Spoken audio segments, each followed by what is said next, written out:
240. Ano klaseng isda gani na? Ha, Gabriel? Tabrel? Ah. Ese sa bawan. Tatlo lang kabilog sa akon. Tabrel. Tatlo lang kabilog pwede? Ito nga ano. Wala na kayo. 220. Kasi 120 na dapat ako. Dito dai. May anak. Luto na. Ayan, o, diba? Balik na rin natin. O, ganon. Ha. Batok na nga siya eh. Grilled fish. Sarap nito. Fresh na fresh siya. Bagong huli kanila na ng umaga. Di ba tiyay? Nahuli. Ngayon na ito, kanina umaga lang nahuli.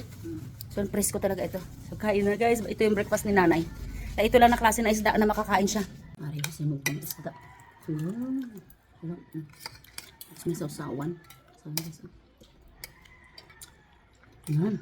Sarap. Asin. Sarap. Bon appetit. Ayan, luto na isda, nay. So, yan. So, merong torta na talong at saka grill na fish. Nay, isda mo, nay. Yan si nanay, hindi pa rin siya okay. Bango na. So, yan siya. Hindi pa rin siya okay. So, yan pa rin siya. So, dyan siya natutulog.